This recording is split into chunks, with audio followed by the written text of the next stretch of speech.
Welcome to the Standard Bank CIB Why She Leads podcast.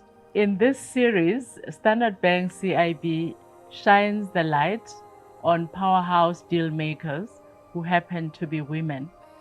And today I have the honor to travel all the way from the Johannesburg studio to a studio in Nigeria. And the powerhouse that I'm about to have a conversation with is Joyce Dimkpa, who is head of client coverage in Nigeria. Welcome, Joyce. It's an honor to have a chat with you this afternoon. Thank you. So good to meet you, Judy. Just looking through your profile, and I was really impressed with the things that you've achieved just on the academic side.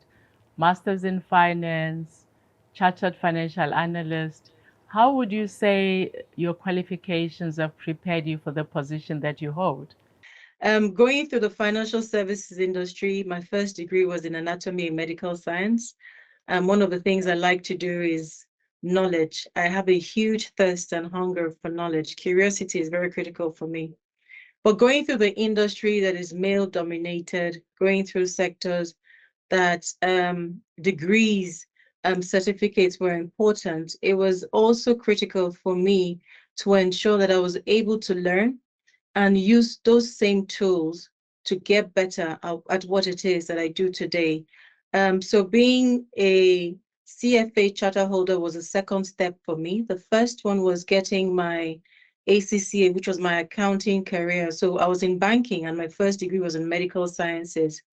One thing I needed to do was to cement and validate my knowledge within the financial services sector. So it was important for me to become a chartered accountant. So that helped my understanding within the industry.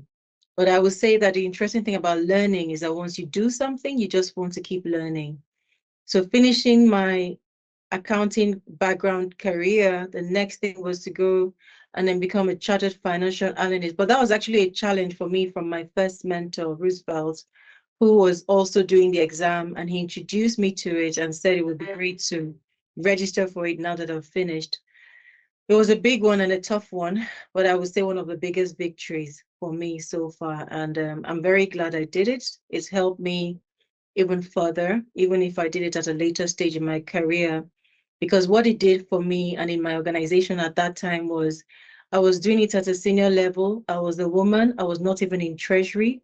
So the organization then made it important for people to go on with the same learning. And then a lot of people came to me and said to me, oh, that if you can do this and you're not in treasury, that I'm very happy to start this journey. And they weren't just women, there were men, there were women. So it was actually very rewarding to see that the journey that I went through, even in hardship, was very encouraging for others to start. So that's really my learning story, but I would say that it's something that I'm very proud of. That is so inspirational, Joyce. Wow, medical, finance, and not just finance, accountant first, and then the CFA route. There aren't many people I know that are both CAs and CFAs. So, yeah, that's quite impressive. Did you ever practice on the medical side? I know you've been with the bank for 15 years. Was that your first job? My medical journey was actually a journey for quests. It was a quest for knowledge for me. I didn't practice on my medical roots. It was more for knowledge. And I say that not with any disregard for that quest, but one of the biggest strengths that I have today as an individual is one of the things I learned as a science student, and which is always asking the question why. So I didn't practice, but it helped me to always question things and was one of my biggest strengths. So the 15 years that I spent was in my first job, which was in another financial services industry in Nigeria. And I've spent another 5 at Standard Bank. So a lot of my career, my whole career has been in the financial services industry. But I have to tell you, I still know everything about anatomy and all the bones in the body. So I haven't forgotten it at all. As a medical doctor, as part of my first training, I'm impressed, and I can relate. You spoke briefly about how it is a male-dominated space. Being in Africa, all of us, what do you think as leaders, women and men leaders, we can do to ensure that there is transformation where it matters in leadership? Leadership that represents both genders, male and female. What do you think we can do? One of my biggest career victories was in the energy sector, which is very male dominated. I was the first lady in the industry to head that desk. So a lot of men had done it before me, and it was my biggest challenge, I have to say, so far. But I would tell you something interesting that happened to me. It was the year I lost my dad, and I had the opportunity to either take on that role or travel to Zambia to take on another role. And for me, I just thought about it and I said, well, the worst has happened. And everybody discouraged me and said to me, please don't do this. Everybody who's taking it has been fired. And I thought, well, what more can be worse than losing my dad? So I went into it fearless, thinking nothing else could happen, but it was a tough one, I have to tell you. Because first I needed to build credibility as a person, and then credibility as a woman, which was even tougher. And then coming to a role where there was no female, just men, because there were a lot of them were engineers in STEM, of course. But I think one thing that will always guide me is always the curiosity and the hunger to learn. And just putting my mind down to understand and learn the industry in itself, and then just knowing that it's a journey and then taking it one step at a time.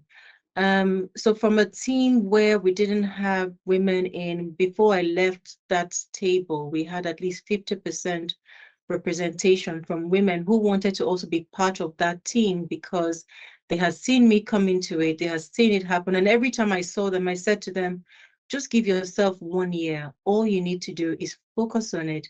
You will learn, you would understand. And I believe that now it's now represented more as 75%, 25%. But even looking at it globally, you hear me talk a lot about learning. It always starts as a base for both sides, men and women. When you have interactions with clients, the first thing they want to ask and understand is you're able to bring value to their business. They're actually not checking to see whether you are a man or a woman. So when I say learning, I'm saying it to the women as well, because it's harder when you're a woman. So if you don't understand it, then it's also just twice as hard. So the first thing they want to understand is what value you bring and how you're going to help them solve the business. So if you don't understand it, you're not able to help with that journey. If you don't feel their pain, you're not able to help with the journey. And if you don't also have a mind to bring solutions, you're not also able to help with the journey. So just in leadership is just ensuring and encouraging that all organizations have a culture of ongoing and continuous learning and truly give people the right skills that are required to allow them compete on any scale, whether they're in Nigeria, whether they're in South Africa, whether they're in UK or any part of the world. That's the first and the best thing you can give to anyone. And then the other softer skills you come as you build those relationships. So I would always still come back to the base of taking the time to understand. And that's the way we can also build that value. Wow. One of the things I like that you said, over and above you mentoring other people and women, just living your life actually works as a role model for other people because you make it accessible. You say it's possible. I have no doubt in my mind that you've had mentors along the journey. What one thing have you learned from one of your mentors that sustains you during challenging times? I would say the one thing that I've learned, and is quite hard to actually settle on this one because I have multiple mentors. The first person that I worked with, Roosevelt, the first thing he told me was diligence and in eating the fruit of the land. And he says to me that it was just important to put in the best in everything that you do as an individual, as it helps you to stand and it helps you to be able to say to anyone that you have done the part that you need to do. And then the reward that should come with it should come then after.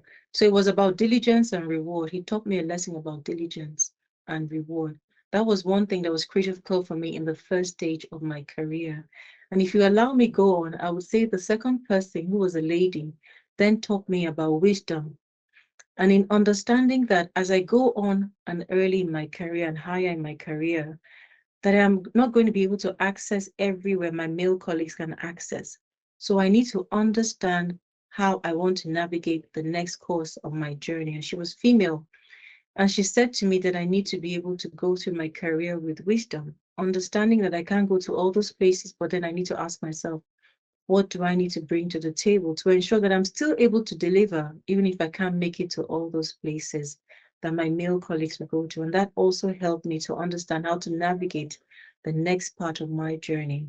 And the third was just humility, understanding as I go through this journey that it was important to still stay true to who I am and still be me, even as I go through my life journey. So I think those three things were key for me: the diligence, wisdom, and also humility. Those three words, I would say.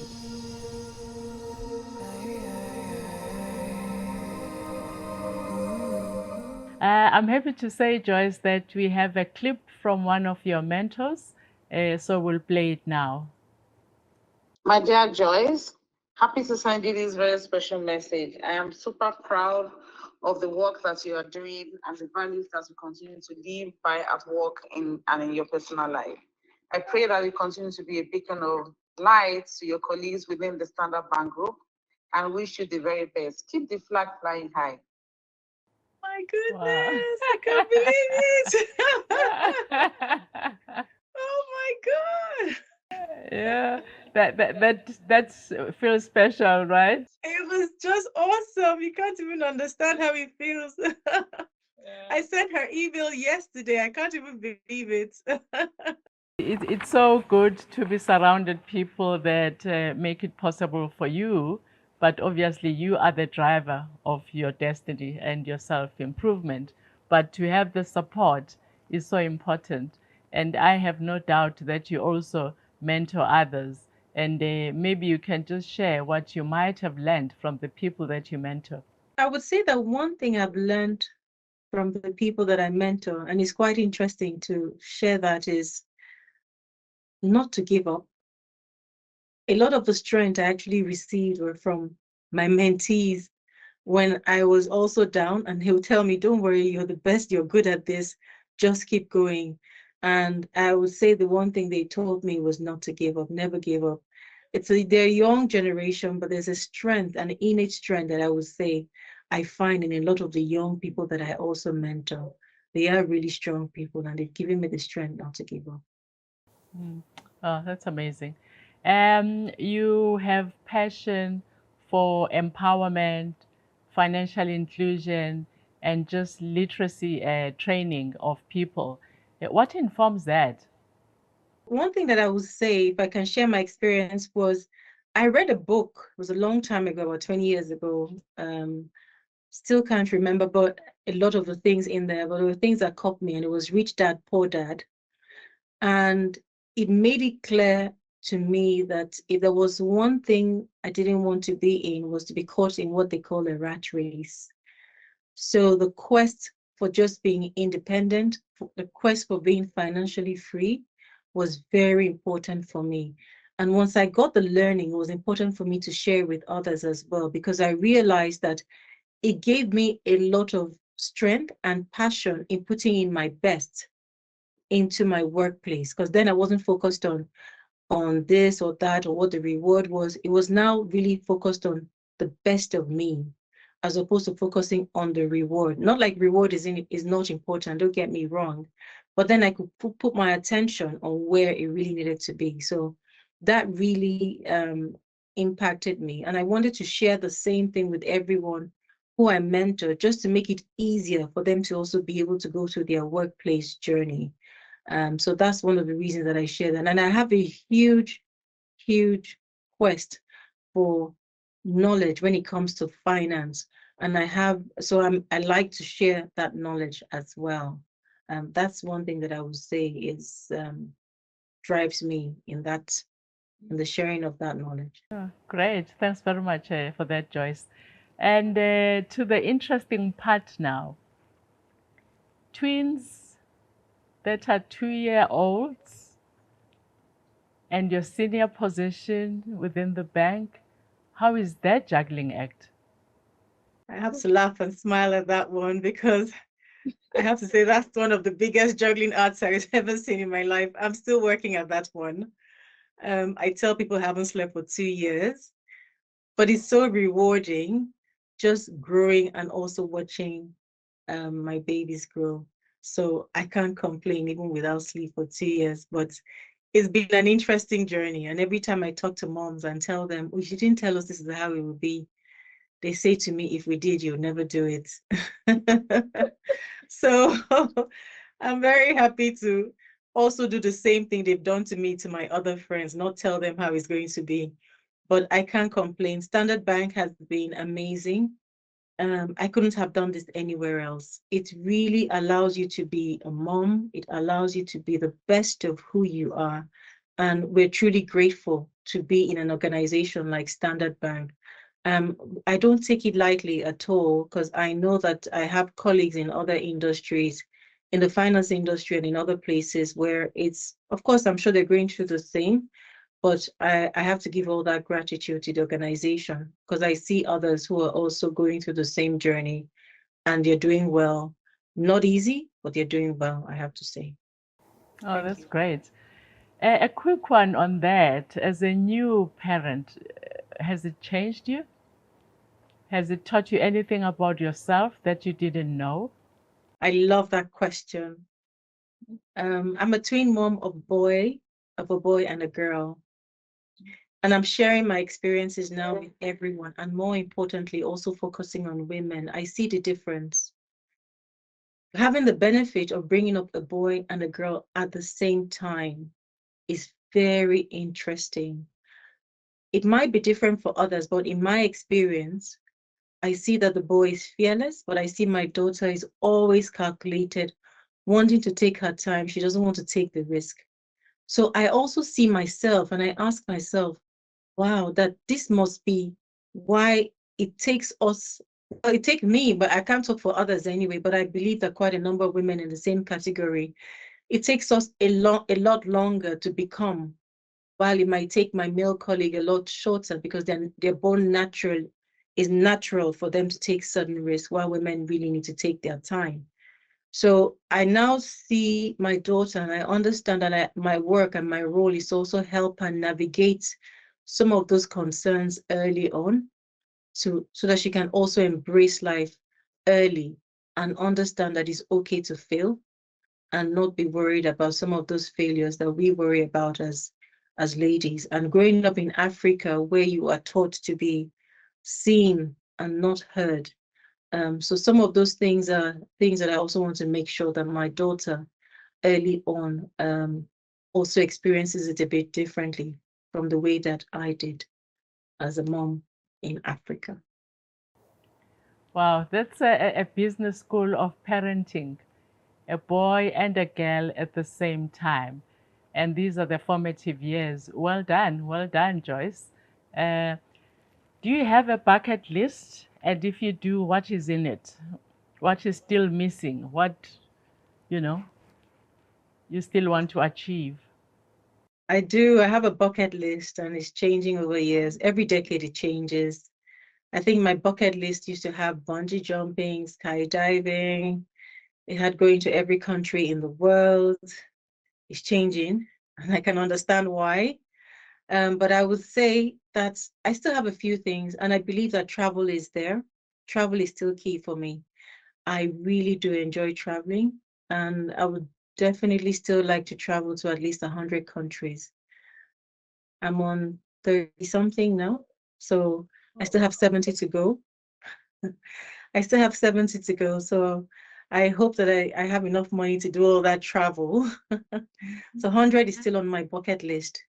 But travel, I would say, and just being able to experience the world, because I believe in the world in itself and in life in itself of being enjoyed. I don't have any of those hard line. I want to be this. I want to be CEO. No, no, no. I think travel is still key because I believe that a lot of the experiences that I've gotten have been from others, and it has also been from going to different places and really seeing that we're not all very different. We're just in different shapes and sizes, but not all very different. Understanding and seeing the differences in others helps me to also be a better person. So I am still very keen on traveling and getting to know people in other parts of the world. That's amazing. You've just added something to my bucket list. I'll start by counting the countries I've been to. But thank you so much, Joyce. It was an honor to share this conversation with you. And I do wish you all the best, especially the twins. Have fun and enjoy every milestone because they grow up so quickly. Before you know it, they're out of the house and they're like, okay, what did I do before they were there? But thank you. It was a true honor to meet you and have a chat to you. Thank you. Thank you. I really can't express how this has made me feel. And just hearing my mentor also just even give me those words has even given me double zeal. And then sharing with you, and I'm sure you've heard and also interviewed lots of people, but knowing that we are setting aside this special time to speak to ladies and understand and see how they do it is actually very rewarding. Thank you so much for giving me the opportunity. Thank you. Thanks, Joyce. All the best.